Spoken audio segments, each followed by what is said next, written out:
සුබ දවසක්. වියලි පොල් එහෙම නැත්නම් ඩෙසිකේටඩ් කොකනට් වලින් පොල් රොටි හදන විදිය ගැන තමයි මේ වීඩියෝ එක.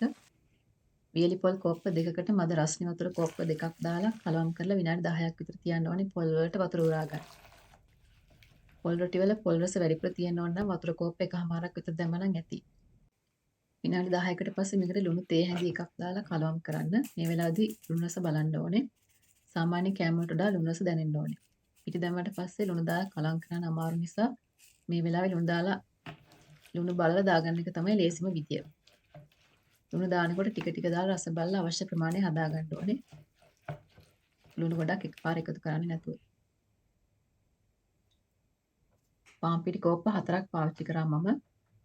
මුලදීම පොල් වලට දාපු වතුර ප්‍රමාණය අඩුවෙන් දැම්මනම්, කියන්නේ කෝප්ප එකමාරක් දැම්මනම් මෙතන අවශ්‍ය පිටි ප්‍රමාණය කෝප්ප 3ක් 3මාරක් වගේ වෙනවා.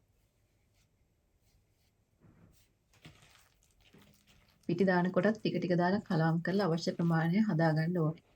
පිටි වැඩි වුණොත් ආපහු වතුර දාන්න වෙනවා. එහෙම වුණොත් රොටි වල රස අඩු වෙන්න පුළුවන්. පිටි ටික මෙහෙම එකතු වෙලා බෝලයක් වගේ එනකොට පදම හරි. අතේ පොඩ්ඩක් ඇල්ලුනට ප්‍රශ්නයක් නැහැ. තුනී කරන වෙලාවට පාන් පිටි ටිකක් ඉස්සම හරි. මේ වෙලාවේදී රොටි හදන භාජනේ ලිපේ තියන්න රත් වෙන්න. මම පාවිච්චි කරේ non stick භාජනය. ගොඩක් අඩු ගින්දරේ තමයි භාජනේ රත් කරගන්න ඕනේ. රස්නේ වැඩි වුණොත් එහෙම රොටි එක හරියට පුච්ච ගන්න අමාරුයි. දෙපැත්ත පිච්චලා මැද අමු වෙන්න පුළුවන්. රොටි තැටියක් නැත්නම් පැතලි අඩියක් තියෙන ඕනෑම භාජනයක් පාවිච්චි කරන්න පුළුවන්. රොටි තුනී කරන්න මම ගත්තේ මැට් එකක්. පිඟානක් වුණත් ගන්න පුළුවන්. මුලින්ම පාන් පිටි ටිකක් ඉහින්න. එතකොට ඇලෙන්නේ නැහැ.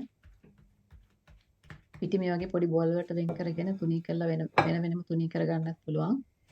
එහෙම නැත්නම් මුල පිටි මිශ්‍රණයම එකපාර තුනී කරගෙන අවශ්‍ය හැටියට කපා ගන්නත් පුළුවන්.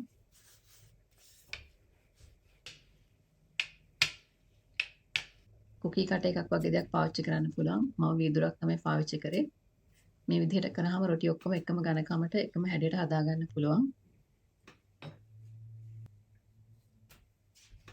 රොටි තැටිය රත් වුණාට පස්සේ රොටි මේ විදිහට තියලා පුච්ච ගන්න ඕනේ. එක පැත්තක් විනාඩි එකමාරක් දෙකක් වගේ ගියාට පස්සේ අනිත් පැත්ත හරවන්න.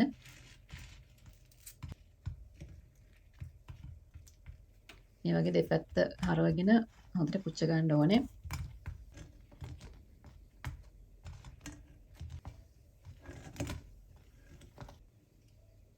මේ වගේ දෙපැත්තම හොඳට රන්වන් පාට වුණාම රොටිය පිච්චලා ඇති. සමහර අය කැමති රොටි කර කර ගාලා හැපෙනවට. එහෙම අවශ්‍ය නම් මුලදීම දාන වතුර ප්‍රමාණය අඩු කරන්න ඕනේ. ඒ වගේම ගොඩක් තුනිවට තුනී කර ගන්න ඕනේ. ඊටාම අඩු ගින්දරේ පුච්ච ගන්න ඕනේ. එතකොට රොටි එක ක්‍රන්චිවට එනවා. රොටි එක ඝනකම වුණාම තමයි මැද සොෆ්ට් විදියට එන්නේ. රොටි කන්න මම ලුණු මිරිස් එකක් හැදුවා. ඒකේ රෙසිපි එකක් මම මෙතන ටැග් කරලා තියන්නම්. මම හිතනවා මේ වීඩියෝ එක ඔයගලන්ට ප්‍රයෝජනවත් වෙන්න ඇති කියලා. අලුත් රෙසිපි එකකින් ආයෙ හමු වෙමු.